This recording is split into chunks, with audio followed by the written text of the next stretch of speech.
அன்பார்ந்த இணையதள நேயர்களை மீண்டும் www.qcrc.in என்ற இணையதளத்திற்காக நியூஸ் தமிழ் செய்தியிருக்கையில் உங்களை சந்திப்பதில் பெருமகிழ்ச்சி அடைகிறோம். இன்று 16 ஆகஸ்ட் 2009க்கான முக்கிய செய்திகளை தற்போது பார்க்கலாம். டெல்லியில் நீதிபதிகள் மற்றும் மாநில முதல்வர்கள் மாநாட்டில் பேசிய பிரதமர் மன்மோகன் சிங் அவர்கள் நீதித்துறையில் காலியாக உள்ள 3000 இடங்கள் உடனடியாக நிரப்பப்படும் என்றும் உலகிலேயே இந்தியாவில்தான் அதிக அளவில் வழக்குகள் தேக்கத்தில் உள்ளன என்று அவர் கூறியதாக டெல்லியிலிருந்து தகவல்கள் வெளிவந்து கொண்டிருக்கிறது.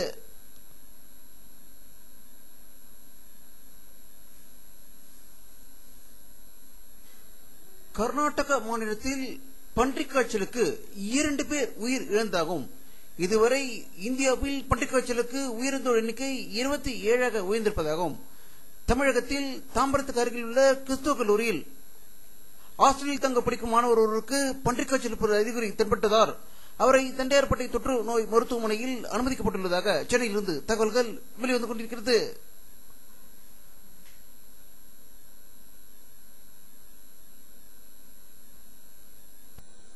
திமுக தலைவர் கருணாநிதி என்னை திருமதி என்று சொல்வதை பற்றி நான் கவலைப்படவில்லை என்றும் மைனாரிட்டி திமுக அரசு என்பதை சொல்வதில் எந்த தவறும் இல்லை என்றும் இப்பொழுது அரசு மைனாரிட்டி அரசாகவே இருப்பது தமிழக மக்கள் அனைவரும் நன்றாக உணர்ந்திருக்கிறார்கள் என்றும் பெண்களை இழிவுபடுத்தி பேசிக் கொண்டிருக்கும் கருணாநிதியை கண்டித்து போராட்டம் நடத்த இருப்பதாக அதிமுக பொதுச்செயலாளர் அவர்கள் செல்வி ஜெயலலிதா அவர்கள் அறிக்கை வெளியிட்டிருப்பதாக சென்னையிலிருந்து தகவல்கள் வெளிவந்து கொண்டிருக்கிறது.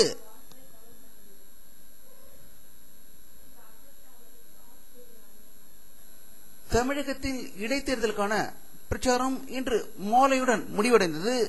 தமிழக துணை முதல்வர் திரு மு.க. ஸ்டாலின் அவர்கள் போகூர் தொகுதியில் மக்களிடம் பேசும்போது அதிமுக பொதுச்செயலாளர் செல்வி ஜெயலலிதா அவர்கள் தேர்தலில் போட்டியிடாததற்கு அவர்களுக்கு உரிமை இருக்கிறது என்றும் ஆனால் பொதுமக்கள் ஓட்டு போடக்கூடாது என்று கூறும் உரிமை அவருக்கு இல்லை என்று அவர் பேசியதாக போகூரிலிருந்து செய்திகள் வெளிவந்து கொண்டிருக்கிறது.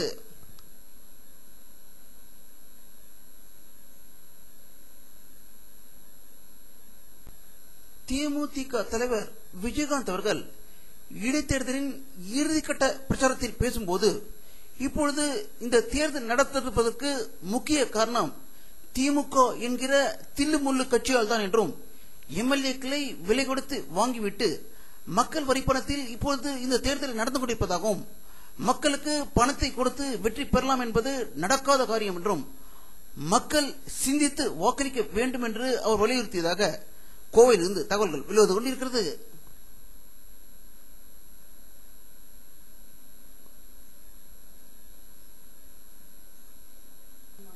அதிமுக மகளிர் அணி செயலாளர் வளர்மதி அவர்கள் தலைமையில் பன்றிக் காய்ச்சல் பரவுவதை தடுக்க தமிழக அரசு தவறிவிட்டதாக கூறியும் உடனடியாக அதற்கான முன்னெச்சரிக்கை நடவடிக்கைகளை எடுக்க வேண்டும் என்று கூறி சென்னையில் மாபெரும் ஆர்ப்பாட்டம் நடந்ததாக சென்னையிலிருந்து தகவல்கள் வெளிவந்து கொண்டிருக்கிறது.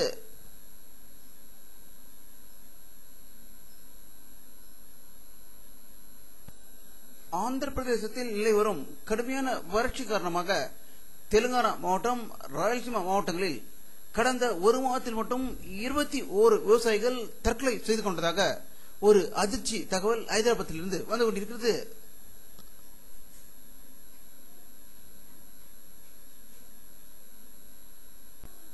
வளைகுடா நாடுகளில் ஒன்றான குவைத்தில் ஒரு திருமண வைபவத்தில் நடைபெற்ற பயங்கர தீ விபத்தில் 3 நிமிடத்தில் 41 பெண்கள் மற்றும் குழந்தைகள் உயிரிழந்ததாக ஒரு அதிர்ச்சி தகவல் வெளிவந்து கொண்டிருக்கிறது. மேலும் 100க்கும் மேற்பட்டோர் படுகாயம் அடைந்துள்ளதாகவும் குவைத்திலிருந்து தகவல்கள் வெளிவந்து கொண்டிருக்கிறது.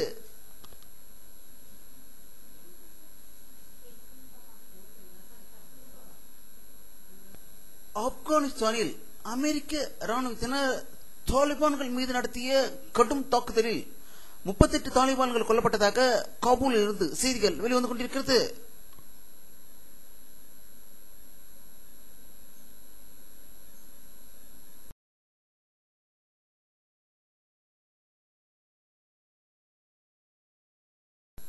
தென் அமெரிக்க நாடுகளில் ஒன்றான மெக்சிகோ நாட்டில் உள்ள சிறையில் ஏற்பட்ட இரு பிரிவினரிடையே ஏற்பட்ட கடும் மோதலில் 20 பேர் உயிர் இழந்ததாக மெக்சிகோவில் இருந்து தகவல்கள் வெளிவந்து கொண்டிருக்கிறது.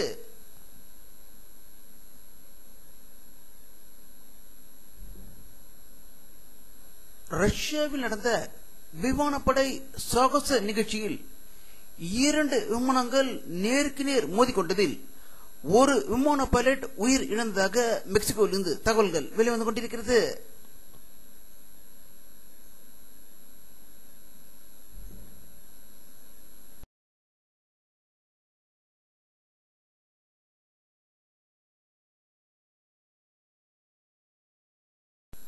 நிலவை ஆராய்ச்சி செய்ய அனுப்பி வைக்கப்படும் சந்திராயன் 2 செயற்கைக்கோளின் வடிவமைப்பு பணிகள் நிறைவடைந்து விட்டதாகவும் நிலவில் தரையிறங்கும் ரோவர் கருவி ரஷ்யா வழங்குகிறது என்று இஸ்ரோ தலைவர் மாதவ் நாயர் செய்தி வெளியிட்டுள்ளதாக பெங்களூரில் இருந்து தகவல்கள் வெளிவந்து கொண்டிருக்கிறது.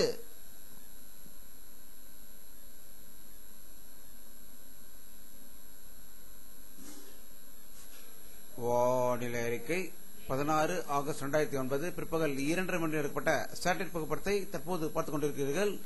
தமிழகத்தில் மேகமூட்டங்கள் அதிகம் காணப்படுகின்றன. இலங்கைக்கும் தமிழகத்துக்கும் இடையில் மேகமூட்டங்கள் அதிகமாக இருக்கின்றன.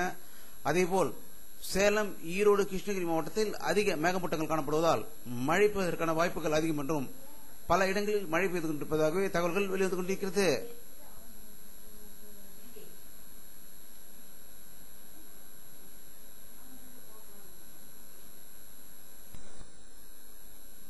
இத்துடன் இந்த செய்தி அறிக்கை நிறைவடைகிறது. மீண்டும் நியூஸ் தமிழ் செய்தி அறிக்கையில் உங்களை சந்திக்கும் வரை உங்களிடமிருந்து விடை பெறுவது உங்கள் கே பாலாஜி. நன்றி.